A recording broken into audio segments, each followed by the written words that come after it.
Bonjour à toi, cher spectateur. Julie Seuté de Leonardo Van Dijel. C'est un film qui me titillait très fortement pour cette affiche déjà, qui je trouve est plutôt efficace dans sa catégorie. Et au-delà de ça, parce que la thématique, aussi complexe, difficile et parfois brute de décoffrage à aborder, est nécessaire, je pense. Et donc tous ces éléments réunis faisaient que j'avais très envie de voir ce que pouvait proposer cette œuvre de cinéma. Le résumé pour faire simple, Julie est une jeune star du tennis qui semble mener une carrière montante et une vie paisible, quoique très silencieuse. Lorsque son coach est mis sur la touche, la jeune femme semble fortement impactée par cela. Et ben pour un premier long métrage, c'est assez bluffant. Alors je dis pas il y a des imperfections dans Julie Seuté, il y a clairement des moments où je trouve que le film est un poil hasardeux dans sa manière de poser ses situations et il a un rythme particulier. Mais l'efficacité émotionnelle de ce long métrage, moi, m'a bluffé. Je trouve déjà que visuellement le film est hyper impactant, il a un travail de la texture, du grain et du ressenti que doit avoir le spectateur par rapport à toutes les images qui sont montrées qui est très efficace.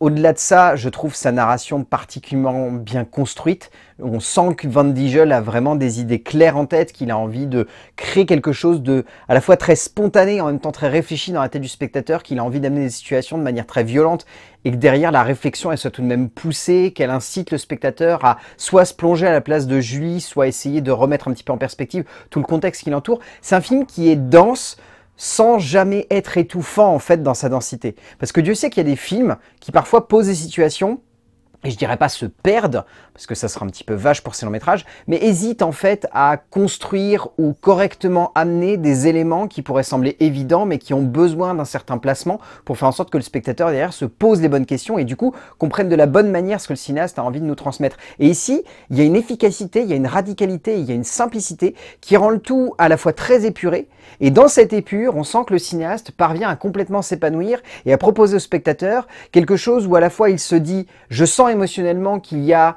un besoin de vouloir crier » et en même temps une retenue qui fait que dans le graphisme, dans l'esthétisme et dans certains éléments de narration et de composition de personnages qui donnent l'envie de plus se poser et de comprendre pourquoi ce personnage se tait et pourquoi la mise en scène semble pour autant si intense et parlante. Certains sujets sont sensibles, aussi bien par la portée qu'ils peuvent avoir au sein de la société dans laquelle nous sommes, que par l'impact émotionnel qu'ils peuvent avoir sur le spectateur et qui peuvent créer par là même un sentiment et un ressenti autour d'un personnage si fort qu'il peut être difficile à accepter.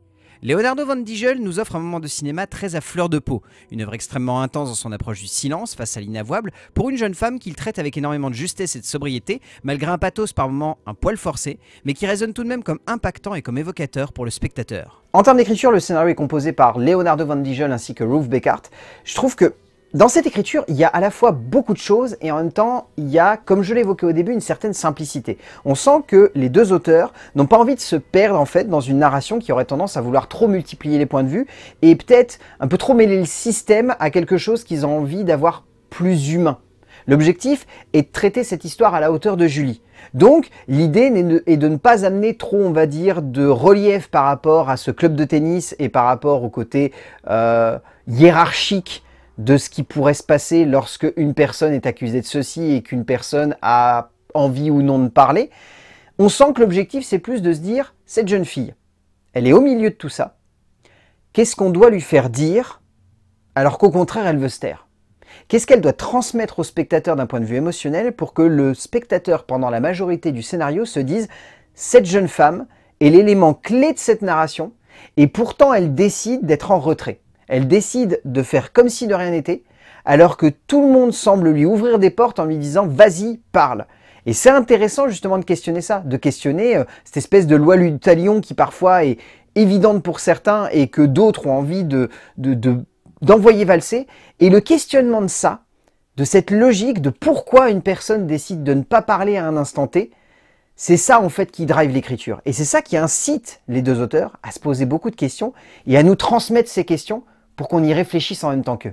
Van Dijel et Beckart nous offrent une écriture terriblement fine, ne cherchant jamais à trop exploiter ce que le titre laisse parler comme une évidence, mais cherchant au contraire à jouer sur une dramaturgie du quotidien, une évocation du non-dit, une traduction par le contact avec les autres de la psyché de Julie. La jeune héroïne devient alors la base de composition et de narration des deux scénaristes, leur permettant de ne pas trop appuyer sur l'évident et le logique, mais au contraire de construire et de mettre en perspective cette idée que la parole se libère au moment opportun et ne peut pas être forcée, par aucune autre jambe que celle dont on se sert pour bloquer la porte de son intérieur. En termes de mise en scène, moi déjà ce qui m'a marqué, c'est que Leonardo Van Dijel a fait ce choix visiblement d'avoir un film tourné en pellicule en majorité. Le film du coup gagne en texture. Il gagne en intensité, il gagne en puissance. Encore une fois, moi je fais partie de ces personnes qui considèrent que lorsqu'un cinéaste pose de la pellicule dans une caméra et se dit ça doit avoir une intention et ça doit apporter quelque chose à ce film, eh ben j'aime bien. Parce que c'est spontané, c'est quelque chose qui finalement traverse la tête de peu d'auteurs aujourd'hui, parce que il y a la vivacité et la spontanéité du numérique qui permettent à de nombreux cinéastes d'être plus vifs, d'avoir une mise en scène qui soit peut-être plus spontanée et qui du coup arrive à parler avec beaucoup plus de singularité à des spectateurs qui sont avides de nouveautés. Et il y a des cinéastes comme Leonardo Van Dijel qui se disent « La mise en scène par le biais de la pellicule, elle va me permettre de gagner en texture et donc de prendre du recul par rapport à l'image que je veux poser. » Et ici, l'image qu'il pose, c'est une image qui est souvent fixe, qui cherche le plus possible en fait à mettre en relief des personnages par rapport à un contexte dans lequel ils se trouvent.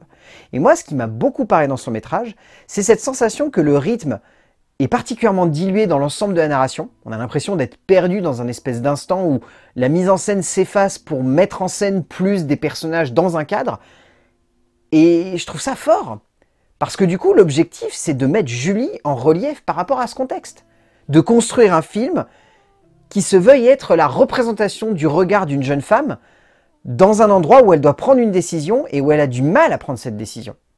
Et le fait d'avoir une caméra qui la plupart du temps soit fixe, mais qui soit texturée et appuyée par un grain et une pellicule qui parlent d'eux-mêmes, bah c'est hyper efficace et émotionnellement c'est très fort. Par ce visuel extrêmement immersif et intense, le cinéaste belge propose une immersion dans cette aventure avec une sensation de réalisme qui impacte le spectateur comme évoqué avant, mais qui cherche aussi à donner de l'esthétique et de la texture à une image qui peut se permettre de prendre de la distance. À l'image de ce très beau plan d'introduction uniquement rythmé par le souffle et le geste de Julie et de ce travail du fixe tout au long du métrage, on sent que le réalisateur veut pousser le spectateur à non seulement se mettre à la place de Julie, mais également à comprendre comment celle-ci voit son environnement, comprend son avenir et admet l'impact de son choix. En termes de casting, celui-ci est particulièrement juste.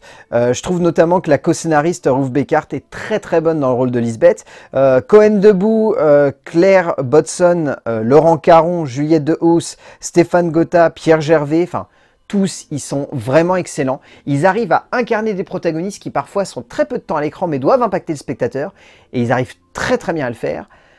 Mais tout le monde se fait éclipser par une jeune femme qui littéralement joue son premier rôle ici. Et est déjà très forte en tennis, ce qui m'a beaucoup impressionné. Ça amène une crédibilité assez dingue au long métrage.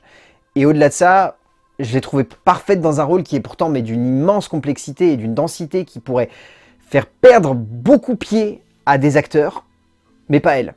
Et du coup, elle est brillante. Tessa Van Den Broek, qui joue ici pour la première fois, est d'une immense justesse, la jeune femme apportant une identité folle à cette héroïne silencieuse, mais également très touchante, qui marque par son élégance de composition. Au bout du compte, Julie se tait est un film vraiment très intéressant. C'est un de ces films où on ressort en se disant « Un jeune auteur vient de nous embarquer dans son univers et on n'a qu'une hâte, c'est d'y retourner à fond dedans. » Ce jeune cinéaste est vraiment fort. Il a réussi à nous embarquer dans un moment de cinéma où le sujet est pourtant vaste et dense, et pourtant il est clair dans ce qu'il veut amener. Cela n'empêche pas à ce jeune cinéaste de faire plein de petites maladresses, de se perdre peut-être un petit peu par moment dans certaines thématiques et dans certains reliefs, mais tout ce qui ressort, c'est simplement que Julie se tait de Leonardo Van Dijel, c'est un film à voir en salle. Je pense qu'il va vous mettre une petite claque, ça serait mérité, parce que le film est vraiment fort, et je pense qu'il va bien vous retourner. A plus!